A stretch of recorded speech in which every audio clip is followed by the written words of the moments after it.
औज़ुबिल्लाहि मिनश्शैतानिर्रजीम बिस्मिल्लाहिर्रहमानिर्रहीम। अस्सलामु अलैकुम डियर फ्रेंड्स, डियर स्टूडेंट्स, क्या हाल है आप सबका? ठीक ठाक है। आज हम जिस टॉपिक पे बात करने वाले हैं वो हमारा है 7E। इस पर हमने पहले भी एक वीडियो बना दी है, एक बल्कि दो वीडियो बना दी हैं। एक हमने 7E को उसमें एक्सप्लेन किया था कि 7E असल में है क्या और किन किन लोगों पे ये टैक्स लगेगा, और दूसरा हमने जो हाई कोर्ट के डिसीजंस आए थे उनको हमने देखा था कि उसमें क्या डिसीजन आया। और डिसीजन ये था कि जी FBR के हक़ में फ़ैसला हो गया, टैक्स पेयर को इस पे टैक्स देना पड़ेगा, इसमें किसी किस्म की टैक्स पेयर को छूट नहीं मिलेगी। उसके बाद फिर FBR ने उसके ऊपर कुछ नोटिफिकेशन जारी किए, कुछ सर्कुलर्स जारी किए कि किस तरह से टैक्स की कैलकुलेशन होगी। आज हम उन सर्कुलर्स को देखेंगे, उन सर्कुलर को डील करेंगे। दो सर्कुलर अब तक इशू हो चुके हैं 7E पर, उनको बारी बारी हम देखते हैं। लेकिन आगे बढ़ने से पहले हम पहले 7E को एक ओवरव्यू देख लेते हैं कि उसका मेन थीम क्या है 7E का, वो किस पे टैक्स लगता है और किस पर टैक्स वो नहीं लगता। मेन जो 7E का है वो 2022 से ऑनवर्ड लगेगा और 2022 के ऊपर भी लगेगा। ठीक है, अभी देखते हैं किस किस प्रॉपर्टी पे लगेगा, कितना टैक्स देना पड़ेगा उसे। रेजिडेंट पर्सन पे लगेगा। रेजिडेंट पर्सन जिसका 183 डेज से ज़्यादा जिसका स्टे पाकिस्तान में रहा है वो बंदा रेजिडेंट कंसिडर होगा। और अगर उसने कोई प्रॉपर्टी हेल्ड की हुई है 1 साल से ज़्यादा अपने पास रखी हुई है तो फिर उस पर 7E, अगर उसी साल उसने ली और बेच दी तो फिर उस पर 7E नहीं बनेगा। हाँ, उसने 1 साल ली प्रॉपर्टी, उस साल उसने 236K का टैक्स दे दिया और फिर अगले साल उसको होल्ड करी रखा, तो जिस साल उसने उसे होल्ड करी रखा था उस साल का उसे 7E देना पड़ेगा। जिस साल उसने ख़रीदी है उस साल नहीं देना पड़ेगा, और जिस साल बेची है उसने उस साल भी उसका तो अंडरस्टूड है नहीं बनेगा।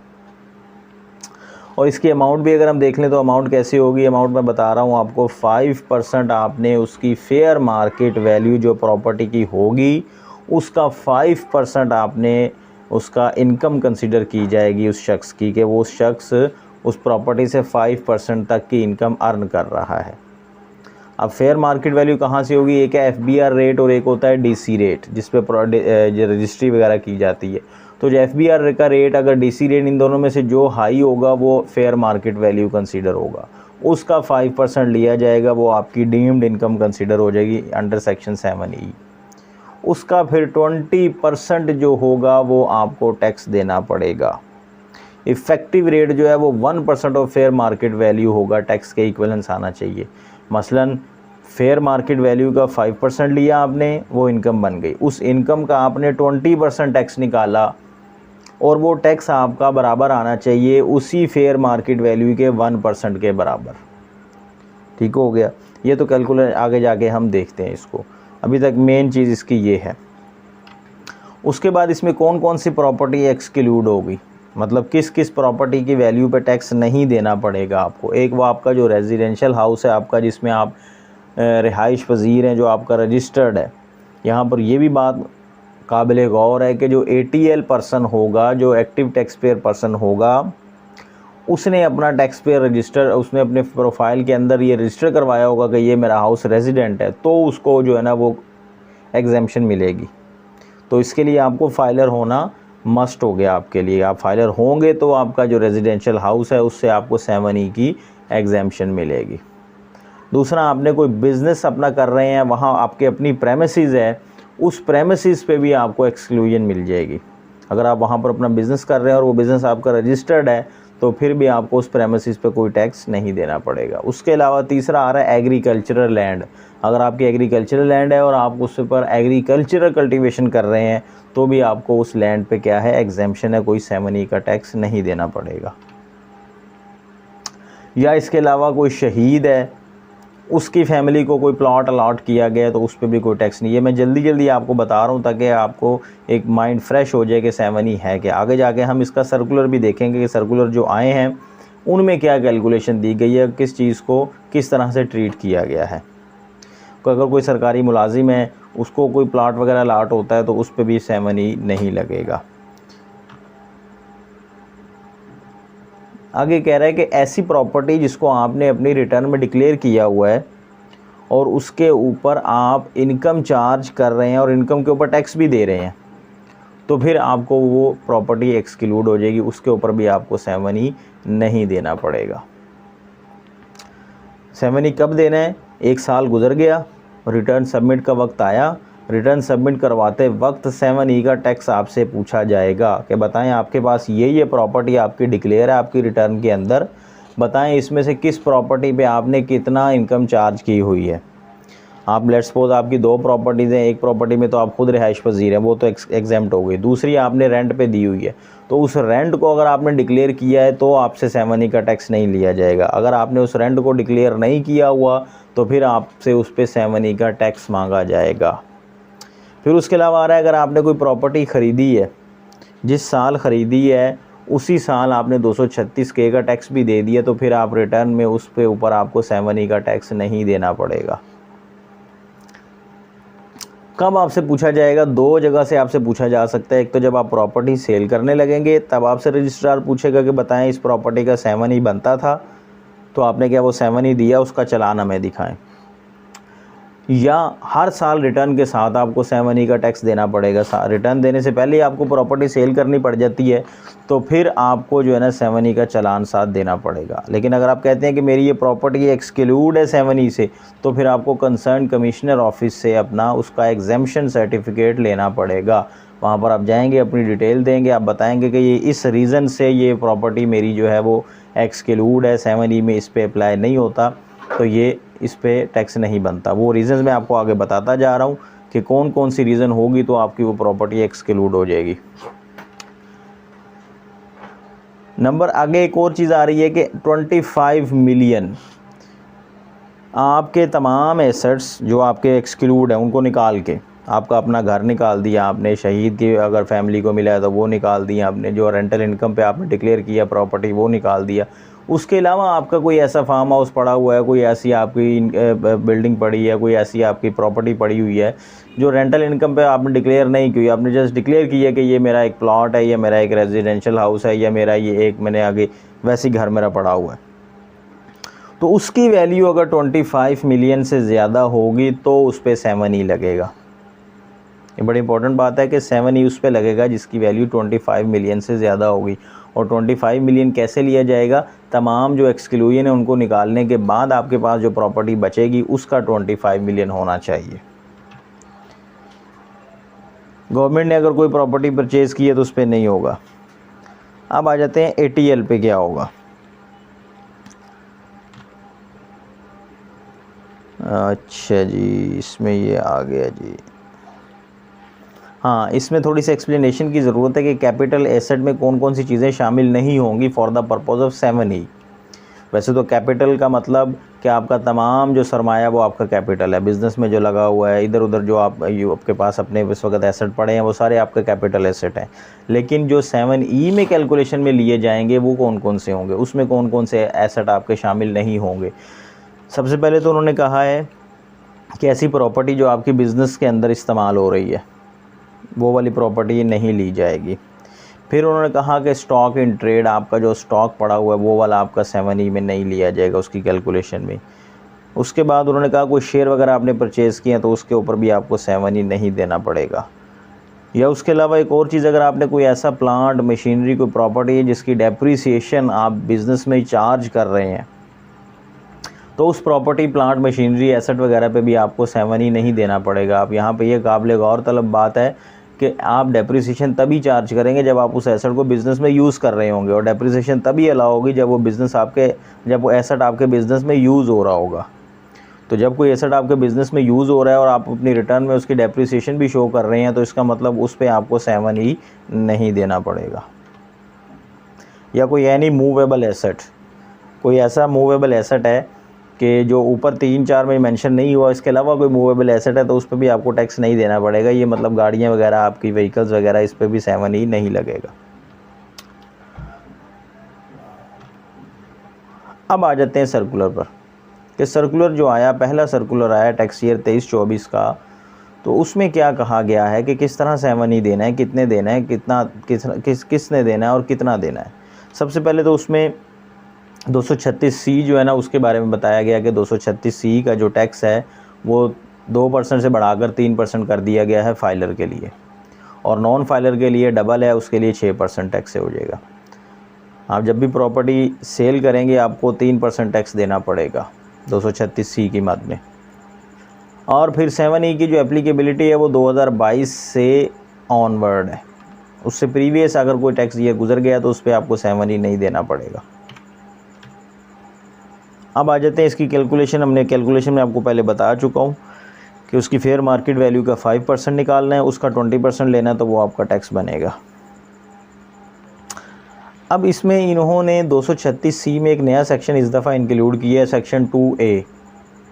सेक्शन 2A ये कहता है कि भाई जब भी आप प्रॉपर्टी सेल करेंगे आप रजिस्ट्रार के पास जाएंगे कि मैंने ये प्रॉपर्टी सेल की है, और वहाँ पे आप जाके कहते हैं कि हमने ये प्रॉपर्टी सेल कर दी है, ट्रांसफ़र कर दीजिए। तो वो ट्रांसफ़र तब तक नहीं करेगा जब तक आप उसको 7E का चालान नहीं दिखा देते या 7E का एग्जेम्पशन सर्टिफिकेट नहीं दिखा देते। वो आपसे पूछेगा कि 7E का चालान किधर है। 236C तो आपने देना ही देना है, 3% वो तो आपने जब भी सेल करनी है प्रॉपर्टी वो तो देना पड़ेगा। साथ ही 7E के चालान का भी आपसे मुतालबा करेगा वो कि बताएं आपका 7E का चालान कितना बनता है, आपने क्या आया वो पे किया है। अगर वो कहे आप कहें जी हमने नहीं पे किया, हमारा नहीं बनता, वो कहेगा जी बताएं हमारे पास कमिश्नर का सर्टिफिकेट लेकर आएँ। आप कमिश्नर का सर्टिफिकेट दिखाएंगे उन्हें एग्जेम्पशन का, फिर आपको छूट मिलेगी उसके टैक्स की, अदरवाइज़ वो आपको टैक्स देना पड़ेगा। ये 2A आपको बताता है कि जी ये नया सेक्शन ऐड किया गया है। नेक्स्ट आ रहा है जी ATL के लिए थोड़ा सा इसमें क्या प्रोसीजर है 7E का, और नॉन ATL के लिए क्या प्रोसीजर है।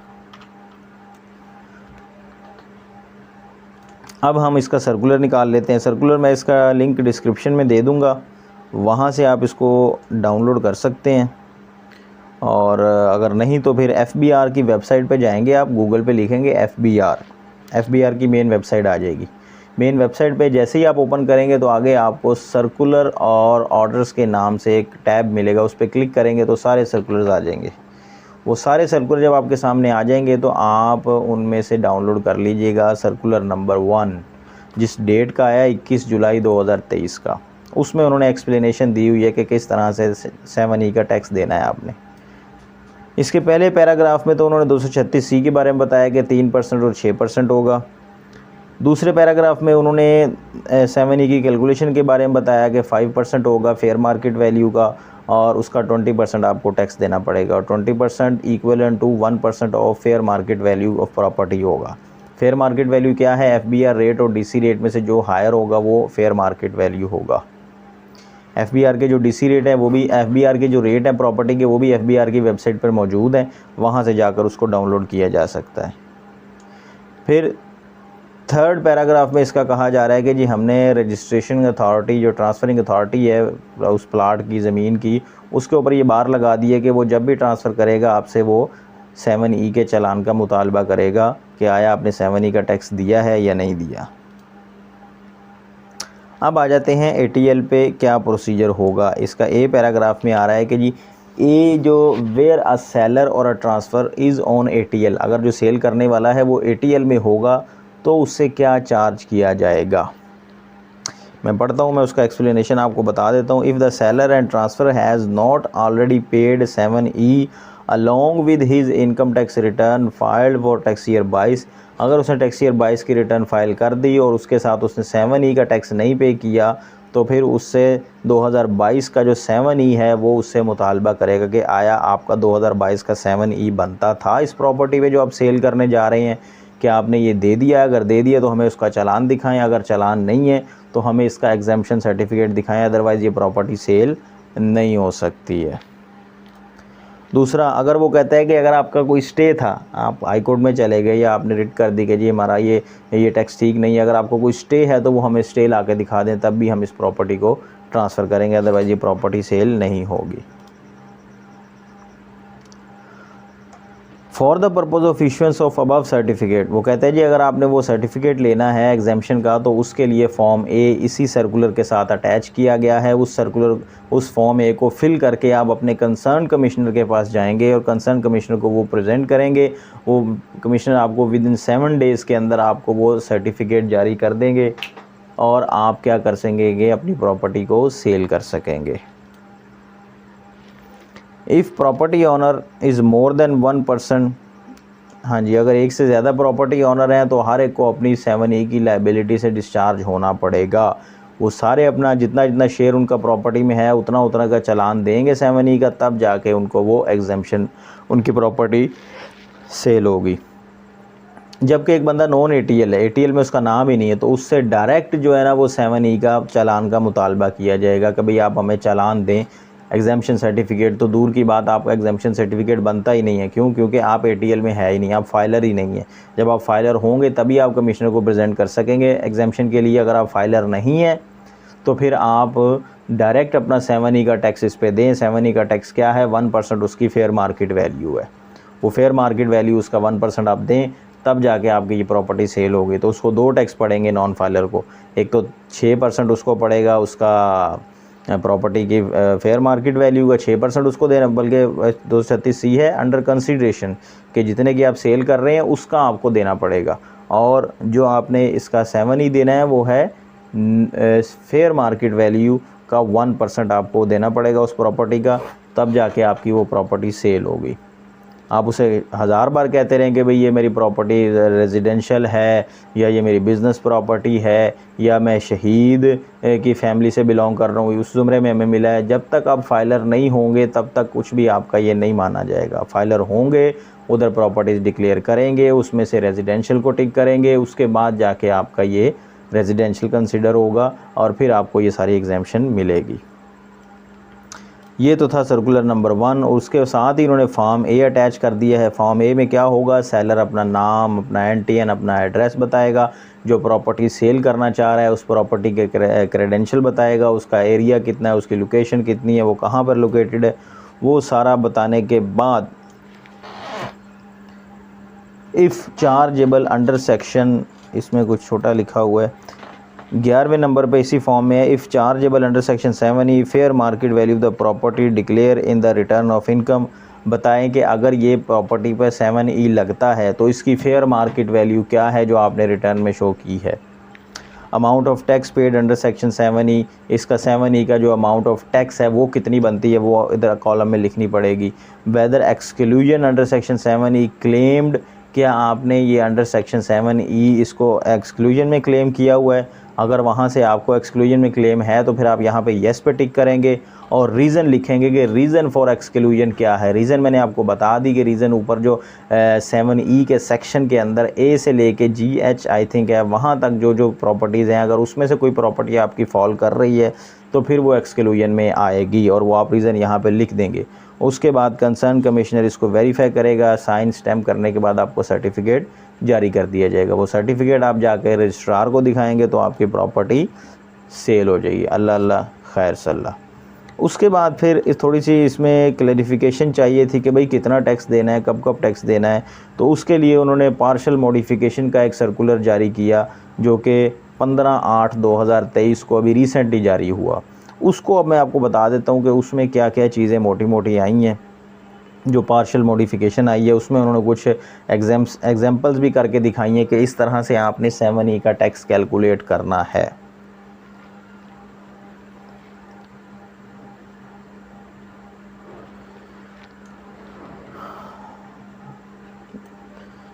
हाँ जी, उसमें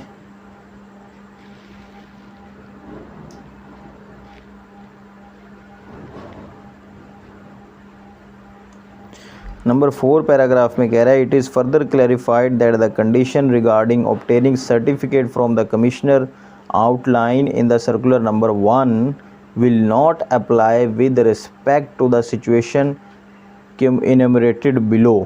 However, transferring authority of immovable property will maintain a proper record of the seller data along with the relevant document with respect to properties under sale covered under these specified situation. ठीक हो गया। The aforesaid record of the data will be shared by the transferring authority with the concerned Chief Commissioner of Inland Revenue having jurisdiction over the seller. वो कह रहा है जी transferring authority अब उस data को मेंटेन करेगी और जैसे ही कोई प्रॉपर्टी सेल करेगा उस डाटा को फ़ौरन अपने कंसर्न चीफ़ कमिश्नर को फॉरवर्ड करेगी और फॉरवर्ड करने के बाद चीफ़ कमिश्नर उस पर कार्रवाई करेंगे। Provision of section 7E are applicable only on resident person as defined in section 82। उन्होंने बता दिया कि इसमें क्लियर कर दिया कि सिर्फ रेजिडेंट पर्सन पे, नॉन रेजिडेंट पर्सन पे नहीं है। Non resident individual including non resident Pakistani are not required to pay tax under 7E। Therefore, the condition of mode and manner of furnishing of evidence to the transferring authority of immovable property notified through circular number 1 will not apply on non-resident person। अगर आप non resident person हैं, आपने 183 days से ज़्यादा का stay आपका बाहर का है और कम का स्टे पाकिस्तान का है, तो फिर आप नॉन रेजिडेंट हैं। तो आप अपना पासपोर्ट दिखाएंगे, ट्रैवल हिस्ट्री दिखाएंगे, तो फिर आप जो है ना उस पर exempt हो जाएंगे। However, non-resident individual while selling, transferring immovable property will furnish duly filled attached Form B along with the scanned copy of valid passport, and in case of non-resident Pakistani, in addition to Form B along with scanned copy of valid passport, copy of CNIC to the transferring authority। अगर आप non resident हैं तो इसका जो form B इसके साथ attach है उसको फिल करेंगे, अपने पासपोर्ट की कॉपी लगाएंगे, और अगर आप पाकिस्तानी हैं तो फिर आप उसमें शनाख्ती कार्ड की कॉपी भी लगाएंगे और तब जाके वो आपकी प्रॉपर्टी सेल होगी। The transferring authority will transfer the property under the sale after verifying the credential declared in the form B and strictly ensure that the non resident person stay in Pakistan is less than 183 days. यहाँ पर ये भी उन्होंने clear कर दिया कि non resident तब consider करना है जब वो 183 डेज से कम का स्टे होगा उसका। अगर उससे ज़्यादा का स्टे है तो फिर वो रेजिडेंट में आ जाएगा। सेकंड पार्ट में कह रहा है provision of section 7E of the income tax ordinance is not attracted to an immovable property allotted to शहीद। ये वो सारा कुछ जो मैंने आपको पहले बता दिया, उन्होंने यहाँ पे मज़ीद क्लियर कर दिया कि अगर इनमें से कोई पर्सन है, फेडरल गवर्नमेंट का मुलाजिम है, प्रोविंशियल गवर्नमेंट का मुलाजिम है, या शहीद है, या आर्म फोर्स से कोई हुआ है, तो उनकी फैमिली को प्लॉट वगैरह मिला तो वो भी इसमें से एक्सक्लूड हो जाएगा। अगर इनमें से कोई शख्स प्रॉपर्टी सेल करता है तो उसके लिए क्या है, देयरफॉर वेयर अ सेलर और transferor belong to the aforesaid categories of the person, the condition of mode and manner of furnishing of evidence to the transferring authority notified through the circular number 1 will not apply on such categories of person. However, transferring or registering authority shall obtain evidence to the effect that ये उनके पास इख्तियार दे दिया कि आप इसका evidence लेंगे कि आया ये शहीद की फैमिली से बिलोंग करते हैं, ये प्रोविंशियल गवर्नमेंट से रिलेटेड मुलाजिम है, या लोकल गवर्नमेंट से मुलाजिम है। इस तरह का अगर कोई कैटेगरी में है तो आपको उससे प्रूफ लेके फिर आप उससे सर्टिफिकेट नहीं मांगेंगे। द सेलर और transfer belong to the aforesaid category of the person property under sale original allottee. हाँ, ठीक हो गया। थर्ड पार्ट में कह रहा है the provision of section 7E are not applicable on the property in the first year of the acquisition on which tax under section 236 K has duly been paid by the purchaser. हाँ जी, ये वही बात पहले जो मैंने आपको बता दी कि आपने जिस साल प्रॉपर्टी परचेज़ की होगी उस साल आपने 236 के का टैक्स ज़रूर दिया होगा।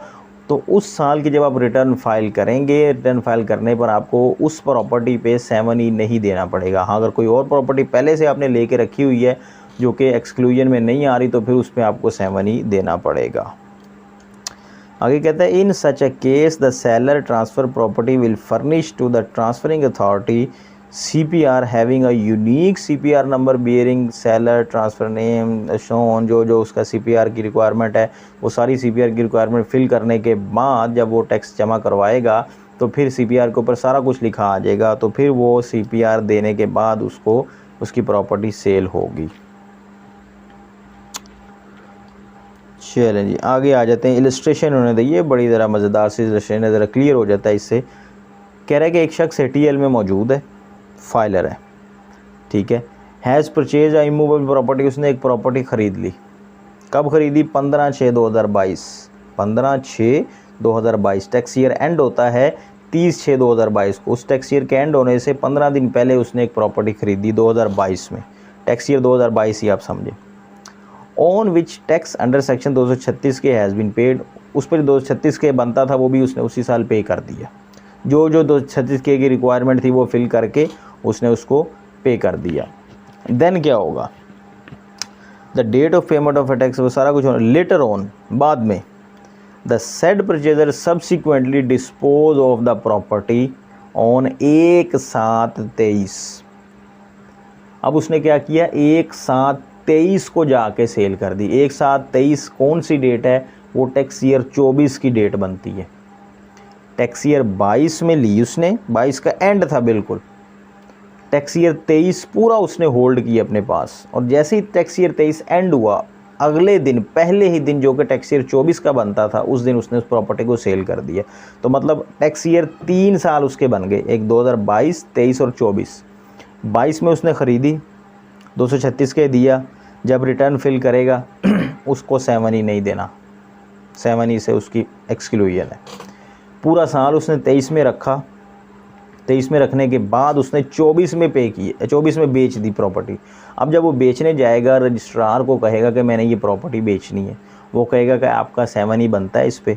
वो कहेगा कि मैंने 2022 में ख़रीदी, 22 में 7E नहीं बनता था, एक्सक्लूड है। वो कहेगा ठीक है। 23 में आपने होल्ड किया, आपने से 23 का 7E दिया, वो कहेगा ये 23 का 7E का चालान मैंने पे कर दिया है, तो आया मेरी प्रॉपर्टी सेल कर दीजिए। तो इसका मतलब 1 साल का आपको 7E देना पड़ेगा, और वो 7E कितना होगा, आपका 1% ऑफ फेयर मार्केट वैल्यू। जो उस प्रॉपर्टी की फेयर मार्केट वैल्यू होगी उसका 1% आपको देना पड़ेगा। 24 में आपको जब रिटर्न फाइल करेंगे, 24 में नहीं देना पड़ेगा, क्योंकि 24 में प्रॉपर्टी आपने होल्ड नहीं की। ये एक इलस्ट्रेशन उन्होंने दी। आगे आ जाए illustration number 2, an ATL person. ये बार बार ATL की बात हो रही है, नॉन ATL को ये तरीका ये अप्लाई नहीं होगा। नॉन ATL के लिए सीधा जब बेचने जाएगा उसको 7E पढ़ना ही पढ़ना है, ठीक हो गया। An ATL person has purchased an immovable property on 15/2/2023। जी, दूसरे महीने 2023 में, टैक्स ईयर 23 चल रहा है अभी, आधा वो गुजरा है और आधा है अभी, उसमें उसने प्रॉपर्टी परचेज़ कर ली और उस पर 236K भी उसने पे कर दिया। जो जो रिक्वायरमेंट थी उसकी, उसका नाम, एंटी सेलर, ये वो सारा कुछ जो भी था, तो सारा कुछ उसने पे कर दिया, बिल्कुल तरीके से उसने 236K दिया। Later on said property subsequently dispose of the tax year, dispose of that property on 1/7/23। 1/7 और 23, उसी 2023 का टैक्स ईयर जैसे ही एंड हुआ, 24 स्टार्ट हुआ, 24 के पहले दिन उसने क्या कर दिया, प्रॉपर्टी सेल कर दी, ठीक है। In this scenario no tax liability under 7E is payable by the seller और transfer for the tax year 2023। जिस साल उसने ख़रीदी थी, कोई टैक्स लायबिलिटी उसकी रिटर्न में उसे नहीं देनी पड़ेगी।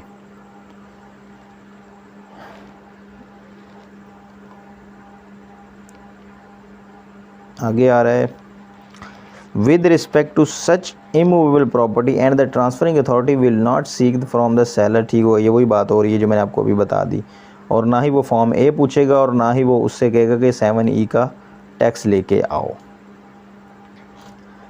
जिस साल उसने ख़रीदी 236K दे दिया, वो ख़त्म। जिस साल उसने बेची उस साल भी नहीं ख़त्म। जिस साल होल्ड की है बस वो उस साल की रिटर्न में उसे 7E देना पड़ेगा। Excluding the farmhouse and the land annexed thereto constructed on the agriculture land, self-owned agriculture property where agriculture activities are carried out by the person do not attract the provision of section 7E of the ordinance. Therefore, where immovable property under sale or transfer is agriculture property, excluding farmhouse as evidence through the property document, मतलब agriculture land उसमें शामिल नहीं होगी। However, where one or more than one farmhouse has been constructed on an agriculture land, then the condition outlined in circular number 1 will apply on such farmhouse. A farmhouse has been defined at, अब उसने farm house बता दिया कि कौन कौन सा farm house है जो एग्जाम्प्ट होगा। Farm house constructed on the total minimum area of 200 square yard होता है, उसको फार्म हाउस कहते हैं। With a minimum covered area of 500 square feet, 2000 square yard का उसका कवर्ड कंस्ट्रक्टेड एरिया होना चाहिए और उसके अंदर जो कवर्ड होना चाहिए वो क्या होना चाहिए, 1000 स्क्वायर फिट का उसका कमरे शमरे ये वो सारा कुछ बना होना चाहिए। और वो सिंगल डिवेलिंग यूनिट होना चाहिए। डिवेलिंग यूनिट का मतलब कि वहाँ पर एक रिहाइश पजीर हो सकती है, मतलब वहाँ पे बेडरूम, किचन वगैरह, बाथ वगैरह इस तरह से बनाया गया कि वहाँ पे एक सिंगल रिहाइश होगी। मल्टीपल रिहाइशें होंगी तो मल्टीपल जो है ना फार्म हाउस कंसिडर होंगे। आगे 5th पार्ट में कह रहे हैं the section 7E of the ordinance does not apply on immovable property owned by the local authority. ये वही चीज़ आगे उसने बता दी जो हमने पढ़ ली है पहले।